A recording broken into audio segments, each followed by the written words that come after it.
अगली शाम जब तमारा ने खिड़की से बाहर देखा तो वहां पर बोन जैरेड को मार्शल आर्ट्स के मूव्स सिखा रहा था। ये देखकर उसके चेहरे पर मुस्कान आ गई। उसे खुशी थी कि जैरेड और बोन के बीच में धीरे धीरे एक अच्छा रिश्ता बनने लगा था। खैर, अगले दिन हर बार की तरह पिनबॉल के आने से पहले बोन और रोबर्टो चेस खेल रहे थे, लेकिन इस बार बोन बाजी हार गया। उधर जेम्स अपने रास्ते में आने वाले हर इंसान के लिए मुसीबत बनता जा रहा था। इस बार उसका निशाना मुनिक नाम की एक औरत बनी। जेम्स के एक आदमी ने उस पर धोखेबाजी का इल्जाम लगा दिया था, इसी वजह से जेम्स के लोग उसके पीछे पड़ गए थे। मुनीक जानती थी कि जेम्स उसे सफाई देने का मौका भी नहीं देगा, इसीलिए वह अपनी जान बचाने के लिए भागने लगी।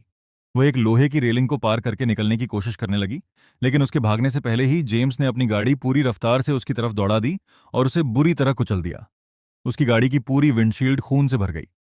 वहां से निकलते वक्त जेम्स की नजर रॉबर्टो पर पड़ी। उसे शक हुआ कि शायद रॉबर्टो ने कुछ देख लिया था।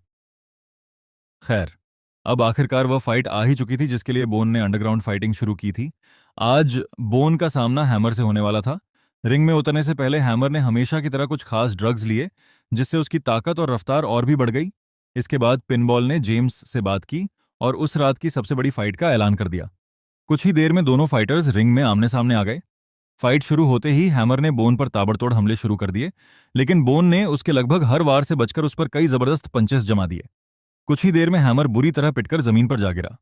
हालांकि वह दोबारा उठ खड़ा हुआ, लेकिन इस बार बोन ने उसे पंचेस और किक्स की बरसात से ऐसा मारा कि हैमर हमेशा के लिए जमीन पर ढह गया। और इसी के साथ बोन ने एक और शानदार जीत अपने नाम कर ली। फिर फाइट खत्म होते ही पिनबॉल शर्त के पैसे लेने चला गया। उधर जेम्स खुद बोन के पास आया। उसने बोन की फाइटिंग स्किल्स की दिल खोलकर तारीफ की और कहा कि अपनी पूरी जिंदगी में उसने बोन जैसा फाइटर कभी नहीं देखा। इसके बाद जेम्स ने बोन और पिनबॉल दोनों को अपने घर चलने का न्योता दिया। वह बोन की जीत के जश्न के साथ साथ कुछ और जरूरी बिजनेस की बात करना चाहता था, लेकिन पिनबॉल ये अच्छी तरह जानता था कि जेम्स बहुत खतरनाक आदमी है, इसीलिए उसने बहाना बनाकर न्योता ठुकराने की कोशिश की। लेकिन बोन ने तो ये सब शुरू ही उसके करीब आने के लिए किया था। उसने बिना किसी झिझक के मुस्कुराते हुए जेम्स से कहा कि बताओ भाई, कब आऊं फिर। इसके कुछ दिन बाद जेम्स ने बोन और पिनबॉल को अपने घर बुलाया। वहां पहुंचते ही बोन की मुलाकात कुदरती एंजेला से हो गई। एंजेला ने बोन की तरफ बिल्कुल ध्यान नहीं दिया, लेकिन जेम्स ने नोटिस कर लिया कि बोन बार बार उसकी तरफ देख रहा था। उधर पिनबॉल अपने लिए ड्रिंक लेने चला गया। तब जेम्स बोन को अपने मार्शल आर्ट्स ट्रेनिंग रूम में ले गया। वहां जाकर जेम्स ने बताया कि मेरे दिल में हमेशा अच्छे फाइटर्स के लिए बहुत इज्जत है। उसका मानना था कि एक असली योद्धा शरीर और दिमाग दोनों से साफ होता है, इसीलिए वह कभी शराब सिगरेट वगैरह नहीं पीता। उसने खुद को बाकी गुंडों से बिल्कुल अलग बताया और साथ ही उसने बोन को चढ़ाते हुए कहा कि भाई, तू भी मुझे बाकी लोगों जैसा नहीं लगता। फिर उसने अपनी तलवारों की कलेक्शन दिखाते हुए पूछा कि तलवार चलानी आती है, लेकिन बोन ने साफ मना कर दिया कि भाई, मैं तो बस हाथ चलाता हूं। इसके बाद थोड़ा घूम फिरकर जेम्स अपने असली मुद्दे पर आया। उसने बोन को फ्रैंकलिन मैकवे नाम के एक बहुत अमीर आदमी के बारे में बताया, जो दुनिया के सबसे खतरनाक फाइटर्स में से एक प्राइस का मैनेजर है। देखने में तो प्राइस बिल्कुल नॉर्मल सा लगता है, उसका चेहरा भी बिल्कुल डरावना नहीं था, लेकिन रिंग के अंदर वह एक जानलेवा फाइटर था। वह अब तक 4 फाइटर्स को मौत के घाट उतार चुका था और सालों की मेहनत के बाद दुनिया का नंबर 1 फाइटर बन चुका था। जेम्स ने बताया कि प्राइस से फाइट करने के लिए चैलेंजर को $5 मिलियन देने पड़ते थे और वह ये पूरी रकम देने को तैयार था, बस बोन को उसके लिए लड़ना होगा। उसने कहा कि देख भाई, मेरे बिना तू उसे चैलेंज भी नहीं कर सकता। तुझे बहुत सारी फाइट्स जीत के रैंकिंग में ऊपर जाना पड़ेगा, लेकिन मैं मना लूंगा फ्रैंकलिन को, ये फाइट करवा सकता हूं मैं। उसने बोन से वादा किया कि अगर वो प्राइस को हरा दे तो इतना पैसा कमा लेगा कि जिंदगी भर फिर काम करने की जरूरत ही नहीं है। यह ऑफर वाकई में बहुत अच्छा था, लेकिन बोन ने उस वक्त कोई जवाब नहीं दिया। उसने सिर्फ इतना कहा कि मैं इस बारे में सोच के बताऊंगा। खैर, मीटिंग खत्म होने के बाद जेम्स की नजर एंजेला पर पड़ी, जो कि एक एक ड्रॉर में कुछ ढूंढ रही थी। जेम्स उसके पास एक छोटी सी बॉटल लेकर गया। उस बॉटल के अंदर वही ड्रग्स थे जिसे एंजेला ढूंढ रही थी। जेम्स ने बॉटल दिखाते हुए कहा कि अगर ये वापस चाहिए तो पहले मेरा एक काम करना होगा। असल में जेम्स चाहता था कि बोन उसका ऑफर मान ले और इसके लिए वह एंजेला का इस्तेमाल करके बोन को अपनी तरफ करना चाहता था। लेकिन एंजेला ने यूं इस्तेमाल किए जाने से साफ मना कर दिया। उसने कहा कि मैं किसी के साथ कुछ नहीं करने वाली। ये सुनते ही जेम्स ने उसे धमकी देनी शुरू कर दी और जबरदस्ती अपनी बात मनवाने की कोशिश की। अपनी जान के डर से मजबूर होकर एंजेला ने आखिरकार बोन को अपने कमरे में बुला लिया। लेकिन जैसे ही बोन अंदर आया, एंजेला ने उस पर बंदूक तान दी। लेकिन इससे पहले कि वह बंदूक चलाती, बोन ने आराम से अपनी जेब से एक पुरानी तस्वीर निकाली। उसने एंजेला को तस्वीर दिखाते हुए कहा कि मरने से पहले तुम्हारे पति डैनी ने मुझसे एक आखिरी वादा लिया था कि वह उसकी बीवी और उसके बेटे का हमेशा ख्याल रखेगा। एंजेला ने जैसे ही अपने पुराने परिवार की तस्वीर देखी तो वह बुरी तरह घबरा गई। अचानक उसकी तबीयत खराब होने लगी। फिर उसने बोन से पूछा कि उसकी मुलाकात डैनी से कैसे हुई। तब बोन ने उसे पूरी कहानी बताई। ये सच जानने के बाद एंजेला ने भी अपना पूरा दर्द बयान किया।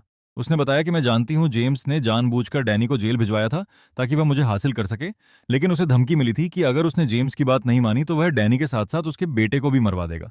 इतने सालों में एंजेला को यह तक नहीं पता था कि अब उसका बेटा कहाँ है, वह बेचारा जिंदा भी है या नहीं। लेकिन बोन ने उसे तसल्ली दी। उसने कहा कि मैं जानता हूं सब कुछ तुम्हारे बेटे के बारे में, और वक्त आने पर मैं तुम्हें जरूर मिलवाऊंगा। कुछ देर बाद दोनों कमरे से बाहर आए जहां जेम्स उनका इंतजार कर रहा था। तब बोन ने जेम्स से कहा कि वह कुछ दिनों के लिए एंजेला को अपने साथ ले जाना चाहता है।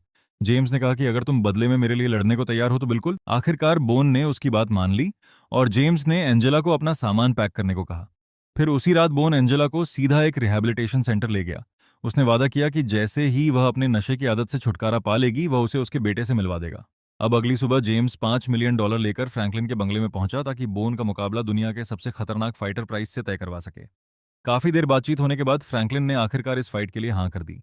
लेकिन साथ ही उसने जेम्स को चेतावनी भी दी कि अगर तेरा फाइटर बढ़िया नहीं लड़ा या फिर किसी भी वजह से मैच कैंसिल हुआ तो मैं तुझे वापस उसी गरीबी में भेज दूंगा जहां से तू आया है। फ्रैंकलिन ने कहा कि 3 दिन बाद मेरे कुछ खास मेहमान मेरे घर पर आएंगे, तब तक बोन को इस फाइट के लिए पूरी तरह तैयार रहना होगा। खैर, उस रात जब बोन घर लौटा तो उसके होश उड़ गए। घर के बाहर पुलिस खड़ी थी और रॉबर्टो की लाश जमीन पर पड़ी थी। वहीं पुलिस क्राइम सीन की जांच कर रही थी। ये देखते ही बोन सीधा तमारा के कमरे की तरफ भागा ताकि उसका हालचाल जान सके। तमारा ने रोते हुए कहा कि रॉबर्टो के ऊपर उस आदमी ने 2 पिटबुल छोड़ दिए। अपनी आखिरी सांसों तक वह उन हैवान कुत्तों का शिकार बनता रहा और उन्होंने उसके शरीर को बुरी तरह नोच डाला। तब बोन ने तमारा को संभालने की कोशिश की। उस रात दोनों एक ही कमरे में रुक गए ताकि तमारा को अकेलापन न महसूस हो। फिर अगली सुबह जब वह उठे तो जैरेड को साथ लिए हुए सामने जेम्स बैठा था। उसे देखते ही तमारा घबरा गई और जैरेड को लेकर वहां से बाहर चली गई। जेम्स ने खुश होकर बताया कि मैंने तुम्हारी फाइट फिक्स कर दी है। लेकिन बोन ने साफ मना कर दिया। उसने जेम्स से कहा कि मैंने बस इतना कहा था कि मैं सोचूंगा। हाँ, तो मैंने कभी भरी ही नहीं, और अब तो मैंने फैसला कर लिया है कि मैं फाइट नहीं लड़ने वाला। ये सुनते ही जेम्स ने गुस्से में अपनी तलवार निकालने की कोशिश की, लेकिन बोन ने पल भर में उस पर हमला करके उसकी तलवार दूर फेंक दी। अब अपने आप को फाइट हारती हुई देखकर जेम्स ने तुरंत तमारा को पकड़ लिया और उसके सर पर बंदूक तान दी।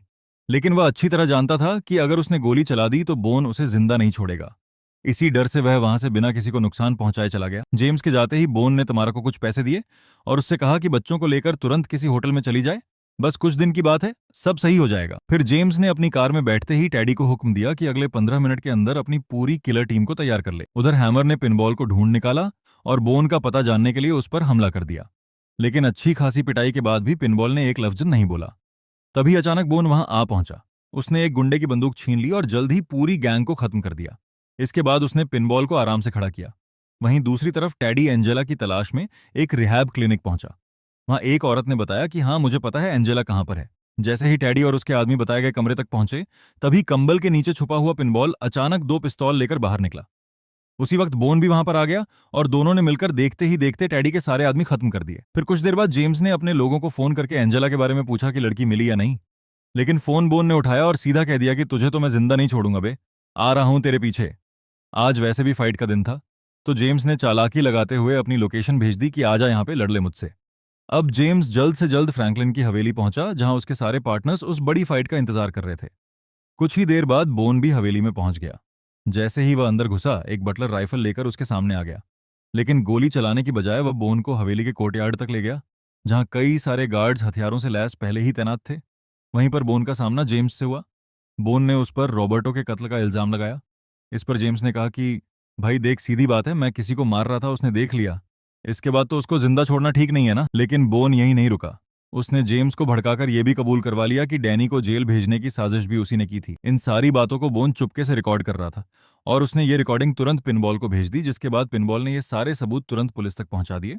तभी प्राइस रिंग में पहुंच गया और उसने बोन को फाइट के लिए बुलाया। लड़ाई शुरू होते ही दोनों फाइटर्स ने इतनी तेज रफ्तार से हमले किए कि देखने वालों की आंखें फॉलो तक नहीं कर पा रही थीं। दोनों एक दूसरे पर एक के बाद एक जबरदस्त वार कर रहे थे। वह दोनों ही कमाल के फाइटर्स थे, लेकिन तभी अचानक से प्राइस ने बोन को जमीन पर गिराकर उसके हाथ को लॉक कर दिया। लेकिन मांद ने अपने घुटने से प्राइस के सर पर जोरदार वार किया और उसकी पकड़ से निकल गया। दोनों फिर से खड़े हो गए और अब प्राइस समझ चुका था कि उसके सामने उसकी जिंदगी का सबसे खतरनाक फाइटर खड़ा है। धीरे धीरे बोन इस लड़ाई में अपनी बढ़त बनाने लगा और आखिरकार उसने प्राइस को जमीन पर गिरा दिया। बोन ने उसके ऊपर ऐसा लॉक लगाया कि वह चाहता तो उसकी टांग तोड़ सकता था, लेकिन आखिरी पल में वह रुक गया और जानबूझकर हार मान ली ताकि जेम्स के लगाए हुए $5 मिलियन डूब जाएं। इसी तरह आखिरकार प्राइस जीत गया और जेम्स हो गया गुस्से में पागल। उसने तुरंत तलवार निकालकर बोन पर हमला कर दिया, मगर बोन उसके हर वार से बच रहा था। यह देखकर फ्रैंकलिन ने अपने आदमियों को हुक्म दिया कि बोन के लिए भी एक तलवार फेंकी जाए ताकि लड़ाई बराबरी की हो। तब बोन ने अपनी स्किल्स से सबको हैरान कर दिया। उसने पहले झूठ कहा था कि उसे तलवार चलानी नहीं आती, अब तो वह कमाल की स्वॉर्ड फाइटिंग दिखा रहा था। लेकिन जेम्स के लिए उसे तलवार की भी जरूरत नहीं है। वह तलवार को फेंककर सिर्फ म्यान से लड़ने लगा। इसके बावजूद भी जेम्स उस पर एक वार तक नहीं कर पाया। जेम्स के हमले को मोड़ते हुए बोन ने उसकी ही तलवार से उसका अपना हाथ कटवा दिया। इसी बीच पुलिस हवेली में पहुंच चुकी थी और बोन मौका देखकर वहां से निकल गया। फिर कुछ महीने बाद एंजेला रिहैब से बाहर आ गई और आखिरकार अपने बेटे जैरेड से मिली। इतने सालों बाद अपनी मां को देखकर जैरेड की खुशी का ठिकाना नहीं था। एंजेला ने उससे वादा किया कि अब वह कभी उसे छोड़कर नहीं जाएगी। उसी दिन बोन ने भी वहां से हमेशा के लिए जाने का फैसला कर लिया।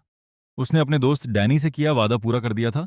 जाने से पहले उसने तुम्हारा को बताया कि मैंने तुम्हारे लिए पैसों से भरा एक लिफाफा छोड़ दिया है, उसके बदले में एंजेला और जैरेड को कुछ दिनों के लिए यहीं पर रहने दो। फिर सीढ़ियों से नीचे उतरते वक्त बोन की मुलाकात पिनबॉल से हुई। दोनों ने एक दूसरे को अलविदा कहा और इस तरह बोन सुकून के साथ अपनी नई जिंदगी की तरफ बढ़ गया। नेक्स्ट पार्ट के लिए हमारी चैनल को सब्सक्राइब करें और फेसबुक पर फॉलो करें।